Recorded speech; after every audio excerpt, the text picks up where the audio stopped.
Welcome everybody to the Smart Hub. My name is Elise Hatton and I'm Rockhampton Regional Council Smart Hub Business Manager.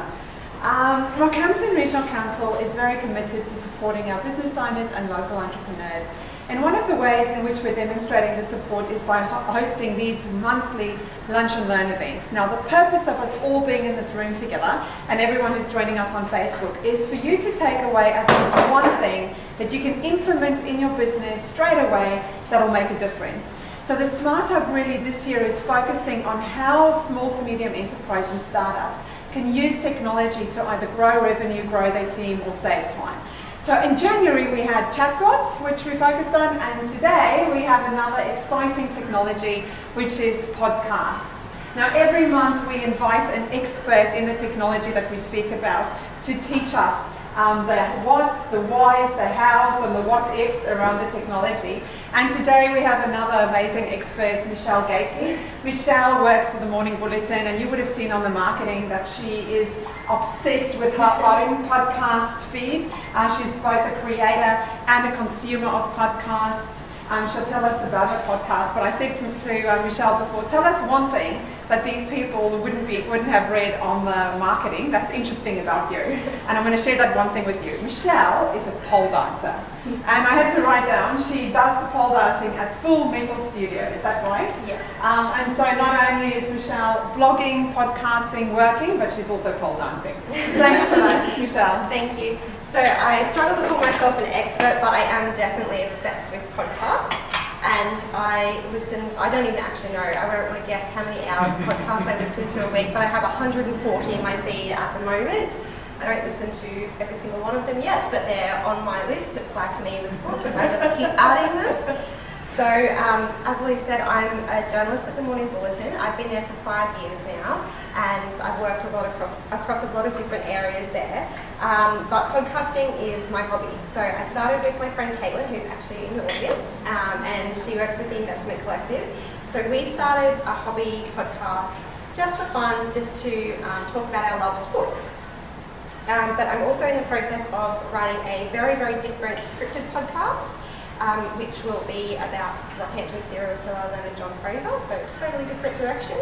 And that is, like I said, fully scripted, researched, and written in a narrative style. So if you've watched Dirty John or listened to Dirty John, it's sort of like that. So at the moment, I also just want to say that I've kind of gone with a small business focus today with these tips, because while podcasting can be a great hobby, you guys are all here because you want to learn something that works for your business. So I'm going to focus on that, and you can be a lot more relaxed if you're going to do this just for fun like Caitlin and I do. So before we actually get into it, how many of you guys listen to podcasts? Oh, yay, that's great.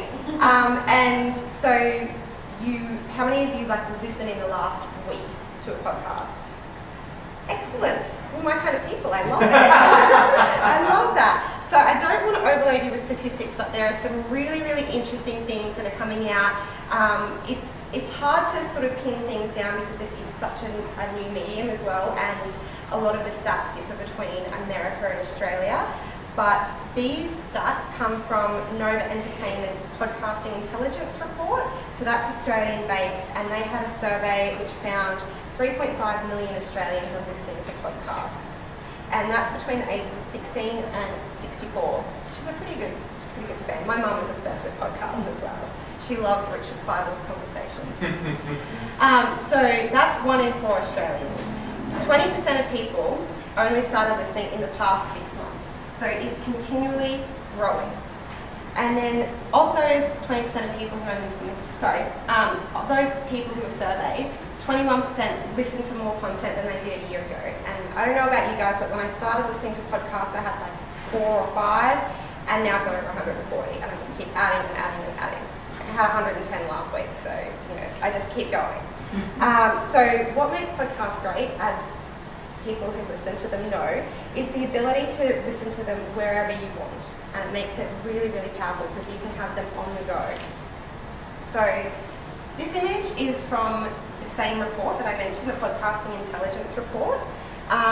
I personally have listened to a podcast doing every single one of these activities. So there's commuting, which I don't actually get to do much of in Rocky because we're so small. Chores, cooking, falling asleep, web surfing and social media, exercising, driving and walking. So I honestly listen to podcasts all the time. I am obsessed. Basically, anytime I'm by myself, I'm listening to a podcast. So I think it's obviously clear that there's a huge market for podcast listeners, and like I said before, that audience is continually growing. So there's never been a better time to jump into this medium, and it's still new enough that you have a lot of space to explore with what you're doing.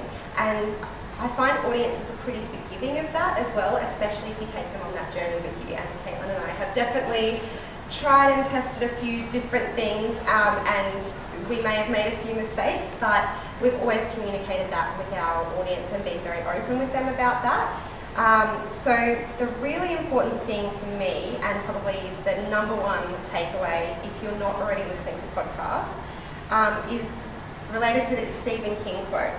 So he says, if you don't have time to read, you don't have the time or the tools to write. And I agree, but with podcasts. So if you're not going to listen to podcasts and actively listen, even if it's just to find out what you hate about certain podcasts, what not to do, then you shouldn't be making your own. So before you try and make your own, see what's out there. Listen for entertainment, listen to learn, listen to things that would be your competitors, and also just listen to stuff that you genuinely enjoy, and you'll find why so many people are addicted to podcasts. So let's talk about using podcasts for business. So, using podcasts to your advantage. I'm going to share another interesting statistic from the Podcasting Intelligence Report, and that is that people who start listening to podcasts usually start for entertainment, and then the longer that they are listening, they start to look for more in-depth and specific content that will help them learn, especially with personal development. Now, that was my own experience as well. So I started with a couple of comedy podcasts and lifestyle shows, and then, I found out that Hack, that's on Triple J, was also a podcast. Now, I don't listen to the radio, and I'm usually still at work at 5:30 when it airs live. So I started downloading that. And then, there are a few crime podcasts, some investigative pieces. I'm sure some of you would have heard of The Teacher's Pet and Serial and Dirty John, as I mentioned before as well. So I started listening to those, and probably within the last 6 months, I've become really interested in listening to other creative entrepreneurs and other business owners and other bloggers talking about their experiences, their challenges, their fears, and the strategies that they use to grow as a business. And some of the things that they'll talk about specific things like creating an SEO strategy, or they'll talk about how you overcome the fear of pitching yourself, or how you set prices for your work. So I've drilled down to that really specific thing, and the research shows that it's not just me, it's everybody doing that, which is where there's a great opportunity for your business to really become engaged and create something of real value to your audience. So, like I mentioned before, there's pretty much a podcast for every niche available. So, as you can see from these stats, there are millions and millions and millions of episodes. Now, it could sound a little daunting when I say that there's something for everyone already, but I promise you that they have not heard your spin on that niche. So, there are many, many more blogs, and that keeps growing too. There's no end in sight to that. So, whatever you're looking at, don't be afraid that someone else has already done it, because they will have done it in a different way to you, and you're going to bring something unique. And when you work on your content, you are also going to ask yourself what you can do differently. So, for example, Caitlin and I, when we were looking at our book podcast, we knew that there had been some other similar things. There are some publishers doing similar things, but they weren't going to do it with the chatty conversational tone that we were. Plus, we also decided to drill down and look specifically at female stories and minority stories. We like to feature books with feminist themes or themes around representation of minorities. So we really try and hone in on that niche. And as long as you've got that, you will be fine too. Sorry for my notes, everyone. I'm much better on paper usually, and I just sort of had to make sure I didn't ramble about this. So I've got my notes ordered. So the next thing I wanted to share was this. Me. Now, it seems a bit stupid to share a meme in this, but I think every podcast listener knows that this genuinely is what it feels like when you find the right podcast for you. You feel like they're your friends. Sometimes I'll binge podcasts and then I'll start talking to them using the same phrases. Not talking to them, sorry. Talking like them, using the same phrases. So there are lots of sayings that they come up with, especially some of the big American ones like the Lady Gang or My Favourite Murder. You'll start hearing people having those same sayings as well. And it's because we genuinely feel like we're sitting down having a chat. A lot of us are probably listening to these when we're by ourselves or through earphones, which means it is super, super intimate. So you'll be talking directly to your listener, and when you're a business, that also means you'll be talking directly to a potential customer as well. So the research also shows that your audience is engaged. Podcasts, like I said, really intimate, and it'll be really easy to build a rapport with a potential client. So as you can see from these stats, people are making it through a lot of the content, and I tell you, I wish that the same numbers applied to newspaper articles, because most people just read the first sentence and then flick through. And it's the same with your website online. Most people scan a website in sort of an F pattern, and they just scan it. But people who are listening to podcasts are listening to most of the content. Even the ads you'll hear. How many of you listen to shows that have ads on them? Yeah, there's a couple. I generally skip through them, but I tend to skip through more when they're at the start and they're super easy to skip through and they're not necessarily read by the host. So there's some other information out there, some other analytics that are coming out as iTunes starts to measure their audience growth more, that show that a lot of people tend to skip less when it's a sponsor message read by the host in the style of the show. So rather than an outright advert. So 61% of people then have taken action after listening to a podcast advert. Now, taken action in this sense can be looking something up, requesting more information, or actually purchasing. And those stats are pretty good considering it's a fairly low-cost way of advertising. Plus, it stays on the web for a long time as well, and people can go back to that. So Caitlin and I often find whenever we have a new podcast that goes out, we get a spike in all our old episodes because someone new will find that and then they'll go back and download your old episodes. And that's certainly my experience as a consumer as well. So there's some interesting stats from the Mamma Mia podcast network. Now, they put out a lot of podcasts in Australia, and they found through their own sponsored messages that about 82% of people had unaided brand recall, and that for them was incredible and a marker of some really, really successful marketing.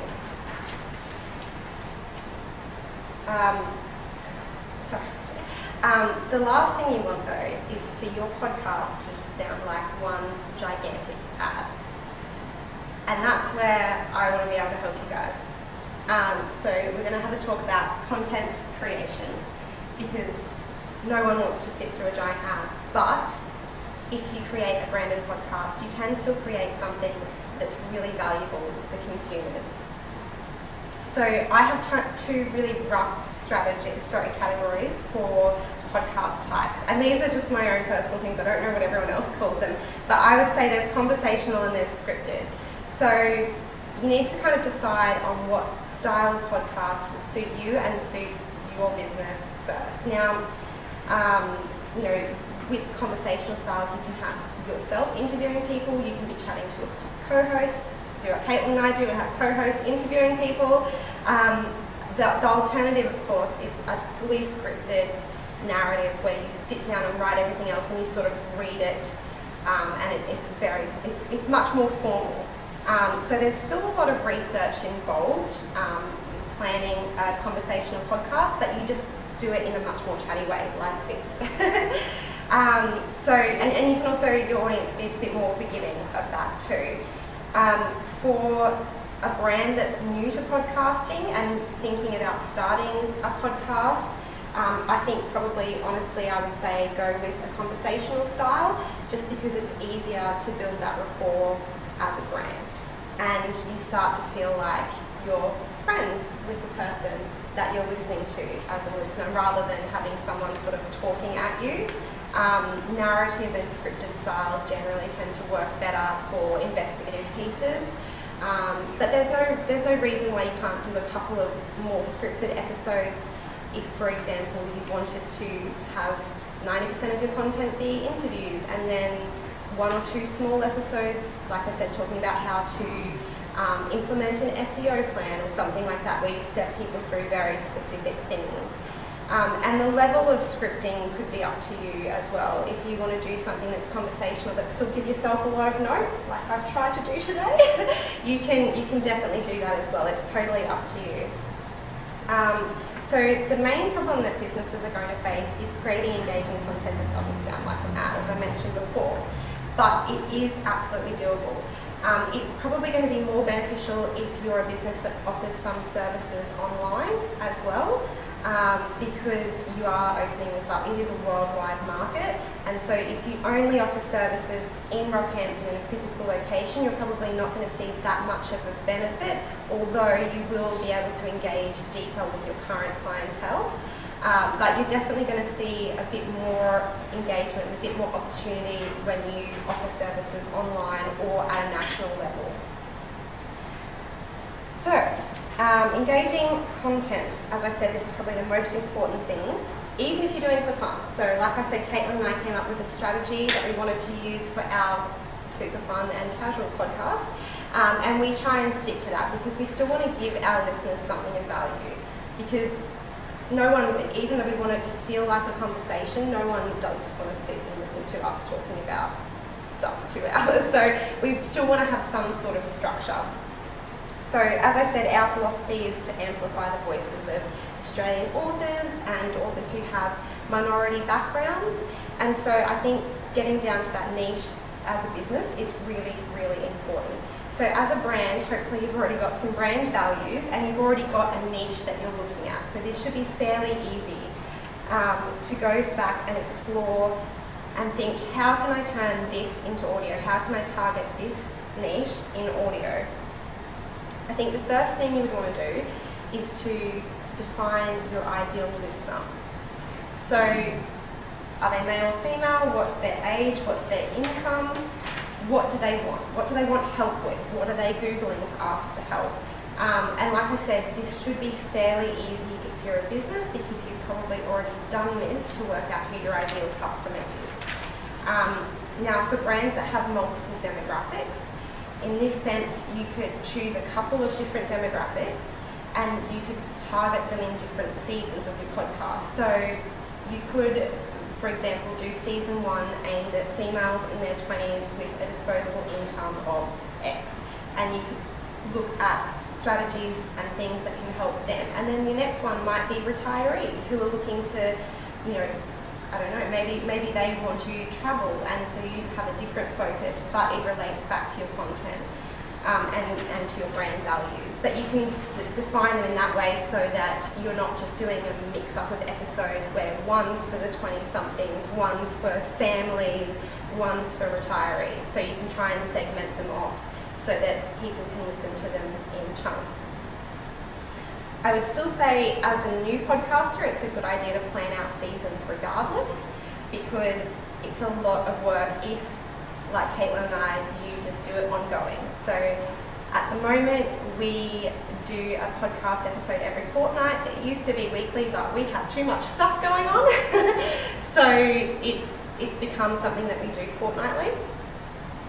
And it's easier if you're looking to start something and you want to achieve a specific goal and send a specific message to your audience, it's easier to say, okay, we're going to do 6 episodes or 10 episodes and plan those out and do a set season, produce those and slowly bring them out, and then you give yourself time to work on something else.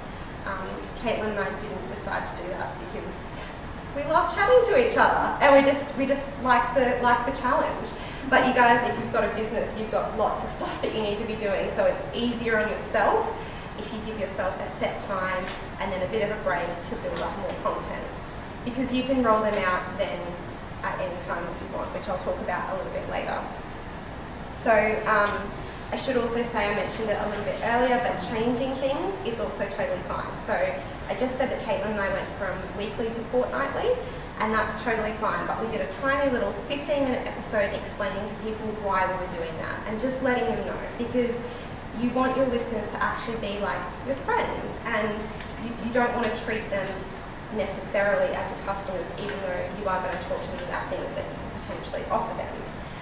So you want to bring them in on the secret and say, hey, this is what I'm doing. I tried this, it didn't work. A really great example of this is a podcast I listened to, which is rebranded as the Independent Girls Collective. It was Easy as VAT. It's British because I'm moving to England in a few months, so I was looking up stuff specifically for businesses in England. So it was called Easy as VAT, and she used to do interviews. Now she's an Independent Girls Collective, and she's doing more specific, smaller targeted episodes for things like how to fill out your tax return. And that's fine as long as you just say, hey guys, I tried this and I'm going to do this because I think it would work better for you. So you need to, again, bring it back to your listeners and what they would want to see. And Caitlin and I did that by saying the truth was we were really burnt out and we wanted to still offer really high quality interviews. So we said, hey guys, we're really struggling, so we're going to just tone it back a bit so we can still give you really great content. So it's really easy to do as long as you communicate with them, which is perfect when you're having a communication medium like this. So I want to talk on some ways that you can go about approaching your niche based on some things I've listened to and things I would probably do if I had a strategic brand that I wanted to get out there. So, as I said, interview someone. So Caitlin and I do this. Now, it doesn't have to be an expert necessarily. It could be another business owner. Are you going to talk about the challenges of running a business? Well, perhaps you could talk to some different business owners about their journey into business. You can help your clients and sort of be like an agony aunt and help them work through a specific problem. Now this could be questions that you've been sent in, or they could just be things that you see time and time again with clients. I mean, if you have really good relationships with certain clients, you could ask to share their story specifically. Perhaps you share a little interview with them and talk about how you would work through that problem. You can define and discuss a particular industry concern or issue and sort of talk your way through how you would fix that, or maybe you're just talking about a topic that's happening in your industry. For example, in journalism we talk a lot about, should you have a paywall, shouldn't you? Perhaps you could sit down and talk about something like that. So you can just discuss it and let listeners draw their own conclusions to your content, but you're providing them the information. Or you can get really personal and tell a story about something you've struggled to overcome. So again, I'm thinking business coaches that I've listened to, talking specifically about how they've faced challenges in the past, and also talking about how they've, for example, decided to give up full-time work to focus on their business and gone from that full-time work environment to self-employment. So you can get personal with people, and that's also something that they really appreciate. I mean, if you think about the podcast you like listening to as well, and I'm sure there are a couple there that you enjoy the intimate aspect of them, feeling like they're your friend, so you want to create that as well. You could also kind of mix it up and do all of these things or a little bit of these things. Whatever you do though, consistency is key. So one of my favourite marketing podcasts at the moment is called Grow with Soul. Highly recommend it. And usually it's interviews with other creative business owners. But Kate, the host, also does coaching calls. So she will actually sit through someone. So say I go to her and say, I want to give up full-time work. How do I do this? She will sit down and do a genuine coaching call with someone and put that up as a podcast. Now, this is an amazing idea for her business, because not only does it actually help people who listen and they think, oh, maybe I could try that with mine. If they are investing in their business and they want to try some business coaching, they can literally see how she will approach a problem and how she will help. So that's the best advertisement for her business, because already you can see the kind of care and attention she takes with her clients. And I myself am thinking of signing up to do some coaching with her, because I've already experienced what she's like and what she's like to work with. So you just sat in on that call with her, and I just, that really, really impressed me, those episodes. So there are a lot of podcasts I listen to that offer a lot of free advice, and that would be my other tip, is be generous with that, because it really, really helps build your authority. Yes, you are giving away stuff for free, but you're also building that trust with a potential client. So like the example I just gave before, I'm listening to tons of marketing podcasts, and I can get all that information for free, but I'd still like some help with a specific business issue. So I'm still thinking of paying to spending money with those businesses whose content I listen to. So in the end, it really is helping build your authority on the subject. So with planning content, you also need to consider how long your episodes are going to be, and this really does vary. So what are some of the episode lengths that of podcasts you guys listen to? Just an hour, 20 minutes, half Yeah. an hour. It literally, thank you, Caitlin. It literally can be anything, though. It can be anything. But again, my message is going to be consistency. So whatever you choose, try and stick around that general thing. So Caitlin and I, we aim for 40 to 45 minutes of interview and a 15-minute sort of introduction where we just talk about the stuff that we've watched and read and blah, blah, blah. So we don't want to overwhelm people with us just rabbiting on about what we've been watching and how much we love watching this show, but we also want a really decent interview length. That might be a bit long for some people, but personally I find, like, once we did used to try and keep it to half an hour, but we found that we were chatting about so many good things that we'd rather keep it in there than cut out 15 minutes of really good content. And I know myself as someone who's listening, if you're listening to a really engaging conversation, you don't even really notice where the time's gone. It's not necessarily the same as reading, especially not online when you have notifications popping up and things distracting you from that. If you're listening, you're probably doing, like I showed you before, you're probably doing some other task that requires your attention, and you can't necessarily stop washing the dishes or stop driving your car, so you're listening to that content the whole time. So choose something that works for you, and also something that's manageable. Like, be kind to yourself. Don't say I'm going to do an hour podcast every single week if you think you can only manage to create content for 15-minute bite-sized episodes. Because 15-minute bite-sized episodes are absolutely fine as well. If that's got a huge chunk of information that people can use, there are a couple of podcasts I listen to that are 20 minutes, but I need to listen to them with a notebook because they have so much good information in them. So whatever you do, just keep it consistent. And don't be afraid to break up episodes if you want to do. A podcast I listened to had a Pinterest episode, and she had so much stuff that she's done part 1 and part 2, and that's something people are really interested in, Pinterest marketing. So same message for when you should release an episode. You can choose weekly, fortnightly, monthly, whatever, as long as it suits you and your schedule. And like I said, and like Caitlin and I have done, you can change it if it suits you better. Something podcasters are trialing, because this is the way most people listen to podcasts, is dropping a season at one time. I think crime podcasts are particularly trialing this because when you have a narrative like, for example, like The Teacher's Pet, a lot of people want to get a result and they want to listen to the whole thing. So you can also try dropping, say, 6 episodes at once, and that gives people, once they've found your podcast, they already have a bunch of content to listen to. They don't have to wait. If they find you in the first 1 or 2 weeks, they don't have to wait for you to keep releasing episodes. There's a nice backlog there that they can listen to. And once they've listened to them, they really become invested. So the more you upload in the future, the more likely they are to come back and listen to your podcast again, because they already trust you. So names, that's the other thing that is really important in your planning.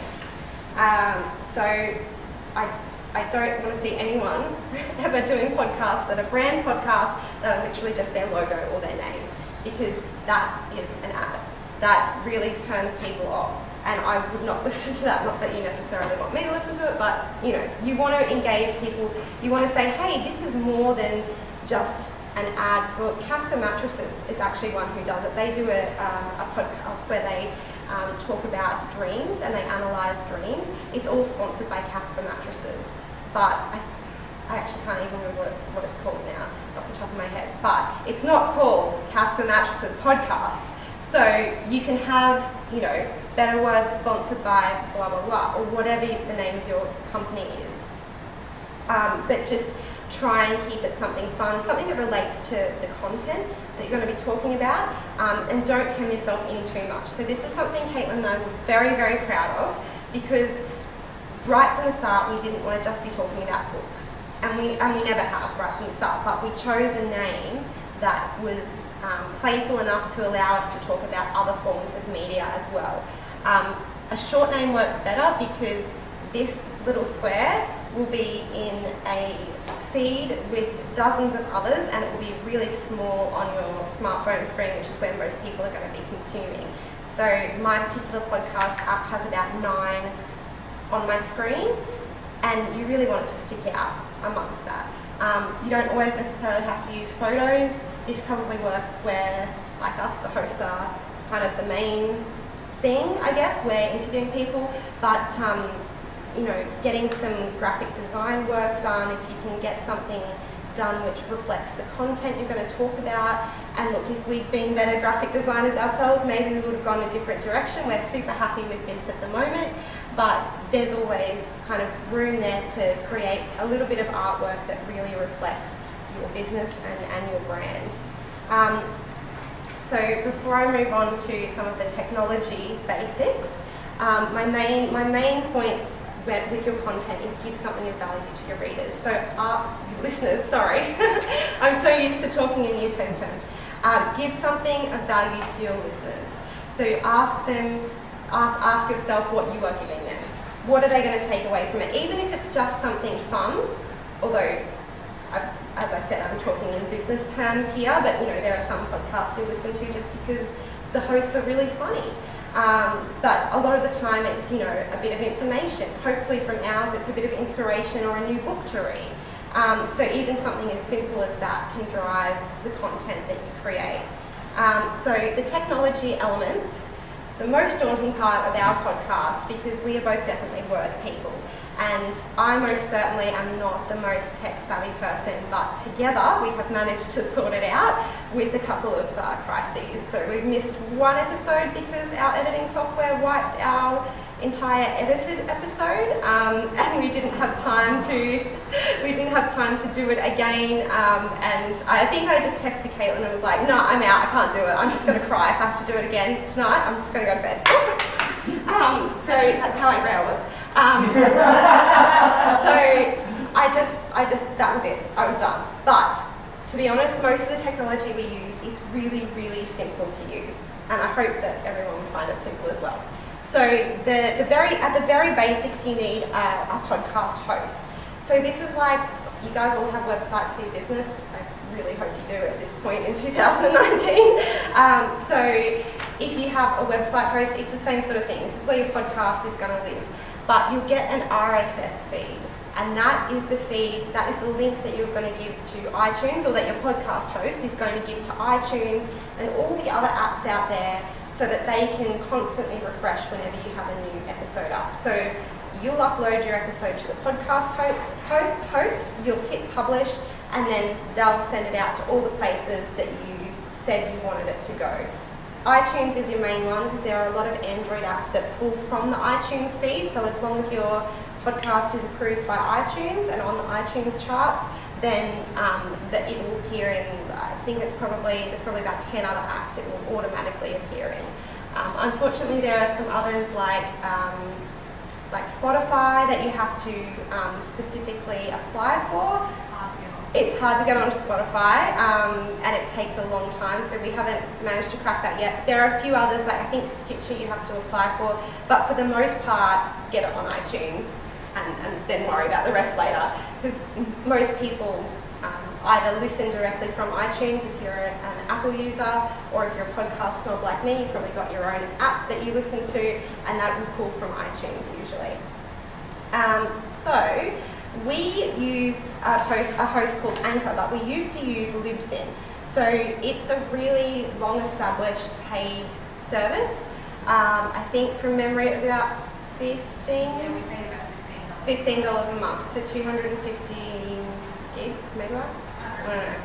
There was a limit though, and that was one of the things that was hard when we used to post weekly, because on those longer months we would run out of data quicker because we would be posting a few more episodes.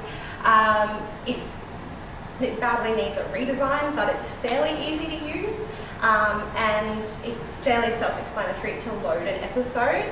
However, we switched to Anchor.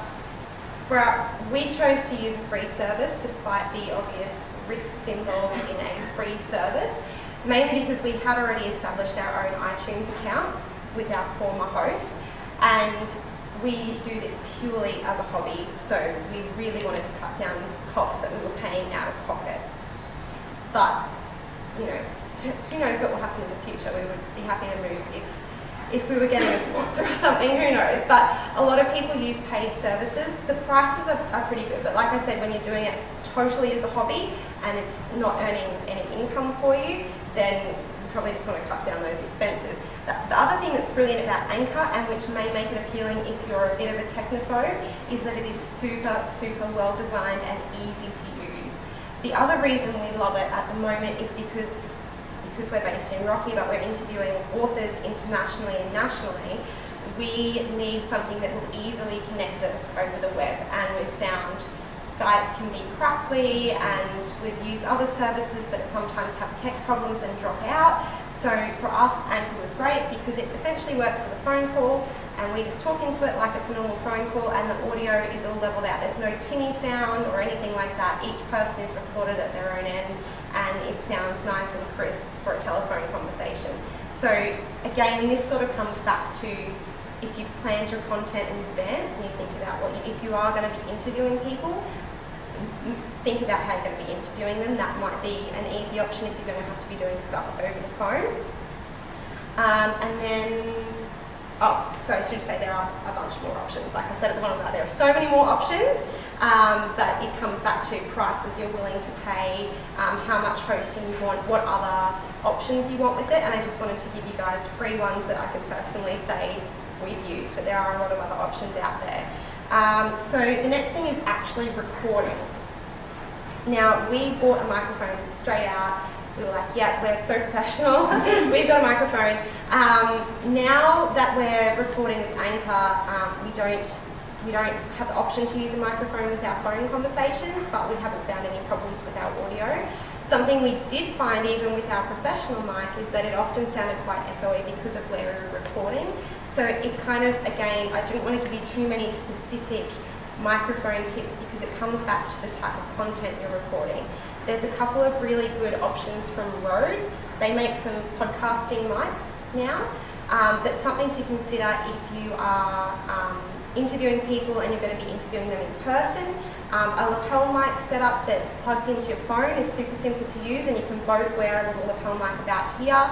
It cuts out a lot of the background noise. We use them at the Morning Bulletin as well, and they're pretty good. If you're just going to be doing it yourself and say working through some problems for people, then you might want to invest in a microphone.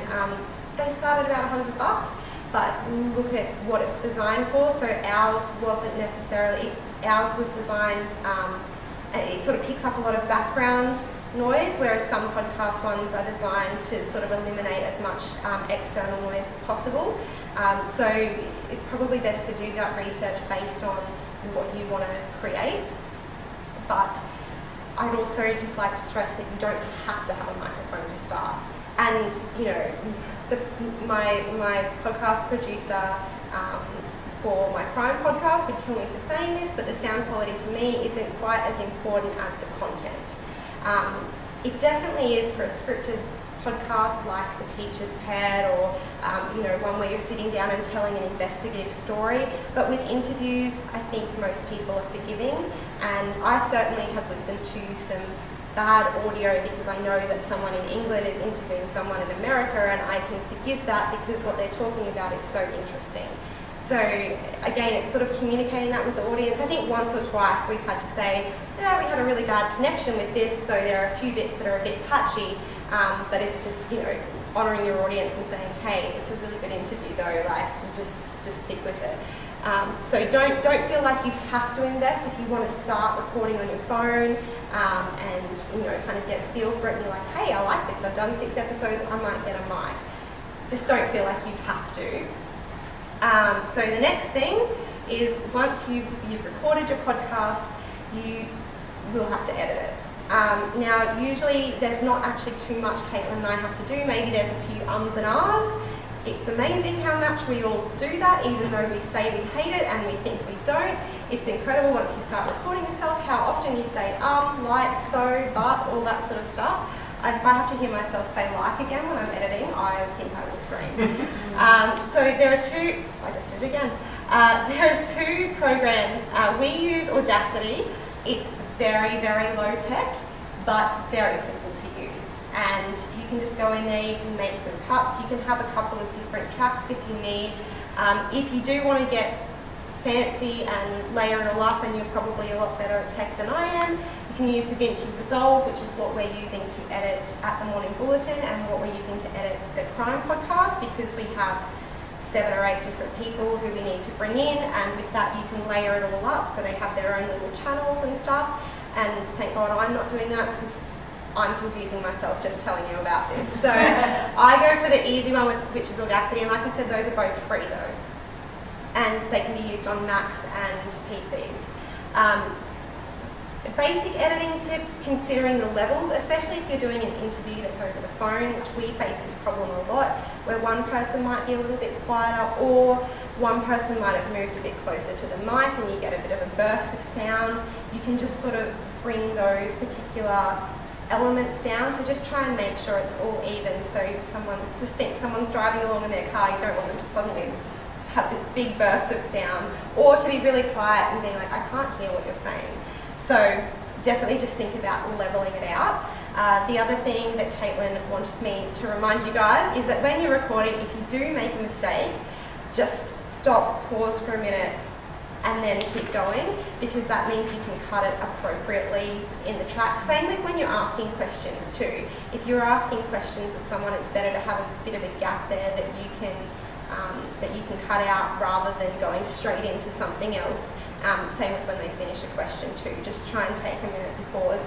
It's also hard if you're not natural at interviewing and you've not done broadcast work before, and I find even as print journos we struggle with this when we're at TV press conferences. But when you want to reassure people to keep going, the natural thing I do in a phone conversation is, oh yeah, that's great, yeah. You can't do that. So, I go to a press conference and I'll be behind the camera and I'll be like furiously like nodding at the person, just trying to keep them going. When you're interviewing over the phone, you also can't do that. So Caitlin will see me often, I'll be like nodding along, because it's just my normal habit of encouraging people to keep talking. Like I said, I've been doing this for 5 years, so I'm pretty used to trying to get people to talk and stuff. But just try and be mindful of that, because it's natural. It's the way we speak. It's the way we have conversations. We agree with people. So if you are interviewing someone, just sort of try and be mindful to just maybe just turn it into a head reflex rather than saying anything. The last thing is something Caitlin and I probably should be ashamed that we waited so long to do, and that is creating some theme music. So we waited like a year and a half to do this because we thought it would be super difficult. It's not that difficult, and it's not that expensive either. So we used Pond 5, thousands of different stock little snippets of music.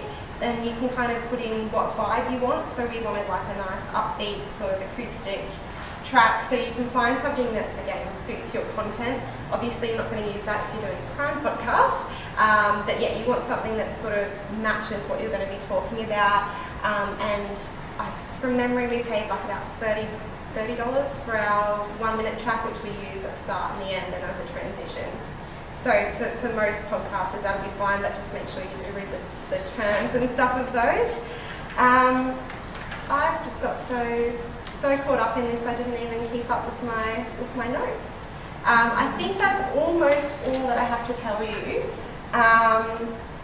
So I did mention before about the names and the podcast artwork, so I just want to reiterate that again. that try and get something that's eye-catching. And really, I probably should have got you a few examples of stuff that's great, but you can work with something that sort of matches your logo but isn't your logo. Or you can do a photograph like we did, or you can do a bit of a blend of something, you can do some cool typography. There's a lot of different options. Just think about how it will look on a square when that square is quite small on the screen, and will that encourage people? So again, like I said, with a longer name, you're starting to get a bit hard to recognise. Same with really busy logo, like really busy squares as well. It's probably going to be a lot once it's smaller, so try and keep it pretty basic and simple. So, I hope I'm on time. Yeah, because I forgot to wear my watch today, so I was like, must not forget to wear my watch, and I have. So, to bring everything together, podcastings are a really, really great and huge opportunity to engage with a really engaged audience. They're an affluent audience, they're willing to buy, they're willing to participate, and they want to connect with you. If you're a business, there are so many ways you can do this, as long as you plan out your content and ask yourself, what value are you giving to people? Give a little bit of yourself and give a little bit of your knowledge for free. Choose your own release frequency and a length that suits you and that you can be consistent with. So really, don't say you're going to release weekly if you really only think you can commit to a monthly podcast. Make that monthly podcast really, really good instead. Technology, again, like I said, shouldn't hold you back. Really, all you need at an absolute minimum is a quiet room and a smartphone. I should have mentioned before too, if you are recording, think about things like the air conditioner, which is humming on in the background. So think about the air conditioner and try and get into a room which doesn't have any noises like that hum in the background, which we all sort of filter out, but which sound really loud on a podcast and sound really noticeable and annoying. And also, I mean, I don't actually find this when I'm listening to podcasts, but a lot of people complain about people chewing or swallowing or stuff like that. Like, I've never noticed it, but I've been in a lot of podcast groups where people complain about the host doing it, and I'm like, I listened to that and I didn't hear it. But so just be mindful of not chewing or doing anything like that, because apparently some people find it really revolting. So if you do want to invest in a microphone, Rode is probably the go-to. It's the equipment we use at the Morning Bulletin too. It's really reliable and really good sound quality. It is professional standard equipment, but you can get something from about $100 up. And your two free editing options, Audacity and DaVinci Resolve. Basically, just go for it. If you have a really good idea, and you probably already do because you all have businesses, you have a great idea, you have a client base that you want to sell to, don't do it as an ad, but think what would they genuinely get some enjoyment out of, and go for it. But plan out your content and be really genuine. Give something of yourself, and you will find that you get a really, really loyal following and people who are really, really engaged. And you probably find that you get one or two more new clients as well. So hopefully that sort of helps and inspires you a little bit. Yeah, hopefully you become obsessed with podcasts like I am. Any questions for Michelle? It was really easy. Thank you. Questions? Does anyone have any questions? With the name, do you need to think, should you have like a keyword in the name, or does it matter? Could it be in the description? Like, how does the podcast thing work? Yeah, so potentially you could look to have it in the name, but I think more in terms of, are you thinking like SEO and ranking and stuff like that? Yeah, like getting it found from people. Yeah, so that would probably be more in your description, because the podcasts I'm thinking about that specifically do branding, there are a couple with exciting emails or grow with soul or hashtag authentic. They're still pretty creative names, and then in their description, so you'll have a show description, which will show up, like if you click Better Words, you'll see our description. And then you'll have an episode description, and that's where you can stick in all those keywords and stuff that help with your SEO ranking for your website. So I would still try and be something that relates to your content. Sorry, it's hard without a specific example of what you kind of have in mind, but yeah, try and think of something that's still creative and catchy, but like I relates. was but, thinking yeah. from the user thing, because I look for marketing stuff too. Yeah. But I always search in like marketing, and then you were talking about some podcast I haven't been yet, and I'm like, hey, she's one of them. Yeah, You know, yeah. and then So I've actually found, I I found a lot of the podcasts that I found come from influencers I follow on Instagram. That's how I found a lot of podcasts, and then I find one, and they might have some suggestions for others. The other thing, which I didn't touch on in this, but which you can do as a business, is sometimes podcasters will feature other business owners. Like I mentioned, you can do that for yours, but you can also potentially pitch to be on other people's podcasts, and that's how I found a lot of other podcasts to listen to as well. So especially if they're doing something like Grow with Soul, she was open to pitches for coaching calls. So you could go to her and say, I have this specific problem in my business, and you could be featured on there, but you also get help with your issue as well. So you can look for opportunities where you can perhaps be on someone else's platform too. And Caitlin and I have certainly had other podcasters join us, and hopefully people find their podcasts as well. But yeah, you can look at it that way. But yeah, Instagram is probably where I get most of mine. and other friends, because everyone's sort of always listening and finding new things. Yeah. Other questions? Yeah. Are they engaging with the listeners following the podcast? So Yeah. you leave comments open, and people might comment on the podcast, and then you can engage Yeah. with them in. Unfortunately, you can't do that per se. A lot of podcasts have Facebook groups. Caitlin and I are part of like 3 or 4, and they're really, really fun communities to be in. But what you could do is, if you're talking something specifically about finance, for example, you can turn that into a blog post as well, and you've got comments on that too. And you can share your podcast episode with your host as well. You can also get a shareable link to then publish that on Facebook, and then you can have comments on there too. And that's probably where you have to engage, because apart from reviews on iTunes, there's no real way to create that engagement. You could also potentially ask people to write into you. You can sort of answer any questions on air and do little if you are getting questions in, or people want to raise a specific point, you could sort of do that. We haven't personally tried this yet, but Anchor, which I mentioned before, has a little voicemail option where people who listen to your show can call in and give feedback, I think, but we personally haven't tried that yet. So yeah, there is the option to engage. Do you recommend more, the style that you're recommending is more interviews, going with interviews? Is that because you like to gauge the different sounds and voices and engage different intellect whilst you're actually doing the podcast? Or is it because you two just don't like the idea of having just YouTube chat early on? Well, actually, we just found it way too difficult to continually have topics to talk about. And sorry, I did have that in my notes, but I forgot to say it. So when we started, we used to do a fortnightly interview, and every other week would be us discussing something related to the book industry. So these things that I'm going to tell you about sound very niche, but they're things in the book world. So, whether you finish books, book to film adaptations, stuff like that. And after about a year, we had run out of stuff to have a 40-minute discussion about.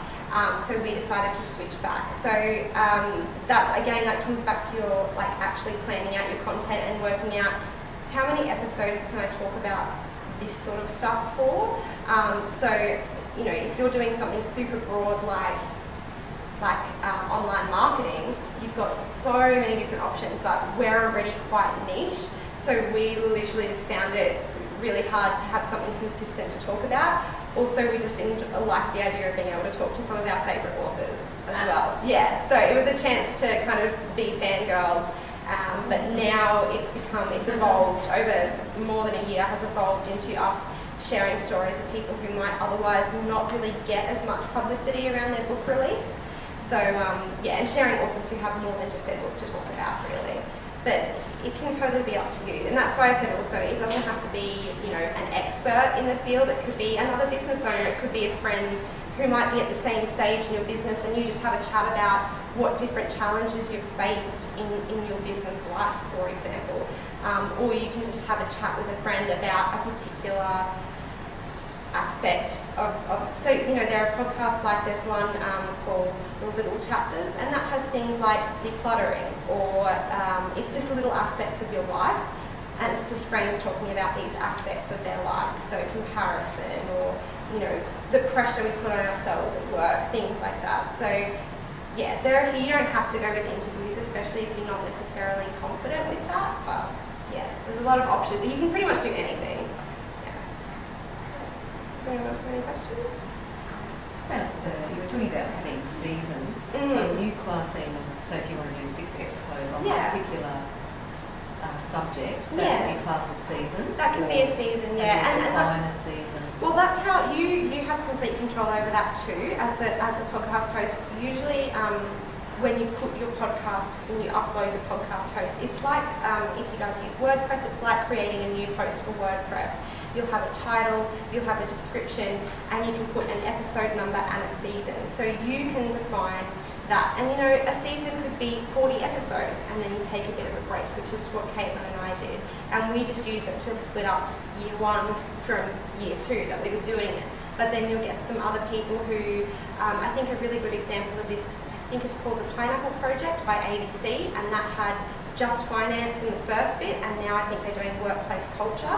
So that's 2 very defined things, and they release them at a different point, and that's probably more what I was thinking of, where you have 2 very different topics that you release at different bits, but you can have complete control over whether that's 6 episodes or 12 or whatever you think will work for you. So I think it's called The Pineapple. Let me just check my huge podcast you're app. right, Pineapple Project? Yeah. Yeah. Thank you. Let's scroll through all my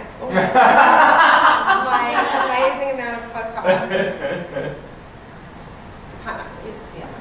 That's an ABC one. And actually ABC is a really brilliant example of a mainstream media company taking radio shows and putting them online. So I probably listened to about 10 different shows that are just by ABC, and they're usually originally broadcast on the radio and then turned into podcast shows, because even they realise that people want the stickiness of a podcast and that you can access at any time as well. Yeah.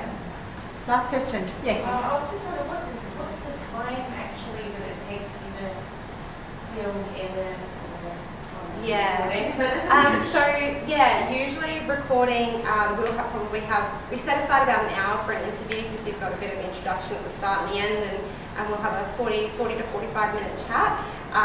We then add a 15-minute chat, but that's, like I said, that's by our own show timing.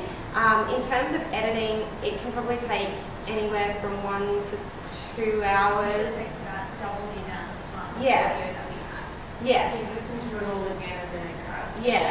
Yeah, which is time consuming, and that's why if your program fails, you just want to give up on life in that second. I think that's a really, really good measure of it.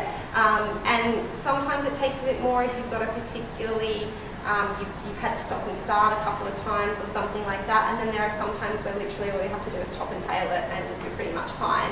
But you just want to listen through and make sure everything's okay. And then it doesn't take very long to actually get it online. As long as you have good internet, you should just be able to upload it pretty quickly. What's the ratio of giving your information for free and giving too much information for free? Oh, see, that's a tough one, because I do this I do this just for fun. But the podcasts I listen to, especially with business coaching, give away a lot of information for free, and then what they're charging for is specific one-on-one tailored coaching with your marketing problem. So I listen to a lot of podcasts about building your blog and stuff like that, and I'll find a lot of general tips that I can implement, but I've also paid for coaching where they specifically look at my website and say, this is how you can do better. Now, I'm not sure, it would kind of depend on a case-by-case basis based on what your business is as to how much you give away, but that's probably a good example of someone giving away quite a lot to build that trust, especially in coaching where it's so dependent on the personality of the person. I think that for them is a really great way to show that you're a trustworthy person and someone who knows their stuff. But yeah, it's a bit dependent on your business as well. Yeah, excellent. Michelle, thank you so very much. You are Absolutely excellent. Did we enjoy that? Who's actually going to have a go at doing a podcast? Oh, two. Excellent. I think the library has a studio that you can book, and I think it's free. Yes. Isn't it? Yeah. They So have sound studio. they do. Now, while I have a captivated audience, I have to tell you about three amazing things that's coming up here at the Smart Hub. The first one is our next lunch and learn, which is, last time I said on the 29th of February, and Adrian said after there is no 29th of February, so I'm actually going to lie and read it. It's on the 26th of March, and it's with Kylie from Profitability. And the topic is productivity apps and hacks every small business owner needs every day. So on the 26th of March, apps and hacks that we all need to save time, raise revenue, and employ more people. Now, that's next lunch and learn.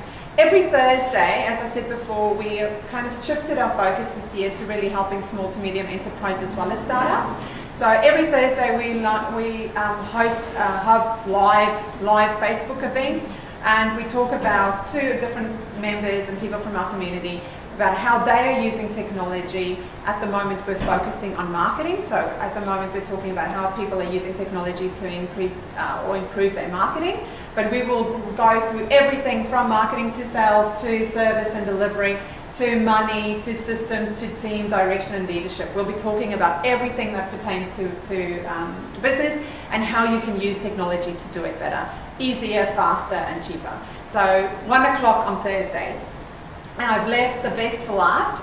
We got fantastic news last week from the federal government that we won a grant. The full amount is $750,000. We won $500,000 support from the federal government for something that we call the Turbo Traction Lab that we will be hosting here at the Smart Hub. Now, the Turbo Traction Lab is a fantastic program, and I think it's one of the best programs I've ever seen. And it's one of the best programs we've definitely run here. So what it is, it's a lab environment. So it's very different to someone standing up here and talking. It's a lab environment. It's a hands-on, come and work on your business. The tagline is build a modern business in 80 days. Very limited places. We're only going to take 30 people over 18 months through 3 labs, 8 to 10 people per lab. But there's a flexibility in how you can attend the labs. Basically what it boils down to is we've looked at every single thing that you need to be good at to build a fantastic internet-based business with an international market, which is what a startup is. We've defined all of the elements. There are 10. We've sourced throughout Australia the best minds in every single one of those topics. We are flying those people in to sit next to 8 people and not just tell them what to do, but help them get it done. We've employed, or we are in the process of employing, an American entrepreneur who is excellent at technology. So his job will be to help you learn the technology, and the expert's job will be to help you set the strategy. So we're hoping to, as I said, help 30 people. This cohort will also go to the US, so we'll take everyone to Longhorn Demo Day in the US. And we'll go and see customers, see investors, see whoever we need to see there. So we're looking for people who have validated good business ideas, who want to use the internet to reach an international market. If you don't tick those boxes, it's not for you. Use the internet for an international market. You have to be a member to be able to access this program. Other than that, you have to have enough money to invest in your own business. What I mean by that is you have to have the money that it costs to register a company if you haven't registered a company yet. You have to have money to invest in Facebook marketing and other digital marketing, because we'll obviously be using the internet to reach your customers. Other than that, it is absolutely free of charge, including the trip to the US. So, I know, right? I know, it's awesome. It is awesome. So, we're running 3 labs. The way in which it's structured is, the tagline, as I said, is build a modern business in 80 days. So I've looked at everything we've done at the Smart Hub to this point. When we wrote the grant application, we said, how can we make this as easy as possible? How can we make this fail-proof? And one of the issues that I know is for people to take off a lot of time away from their businesses or their jobs to be able to participate. So the way in which we've come up with an innovative idea to overcome that issue, and the way in which we're going to do that is you can literally do 2 days a week over 18 months, which will give you 80 days. or you can do 80 consecutive days over 16 weeks. And we're offering that flexibility. So if you have a validated idea that uses the internet to reach an international market, come and talk to me, and we would love to have you as part of the Traction Lab. The Smart, I know, it's awesome. The Smart Hub membership, by the way, was the most affordable option is $50 a month. So that's what you'll have to pay for that as well. So $50 a month and have a bit of money to register a company and do some of the marketing. Tell your friends, or don't tell your friends if you're interested. Any questions? Cool, excellent, thank you. We'll see you on the 26th of March.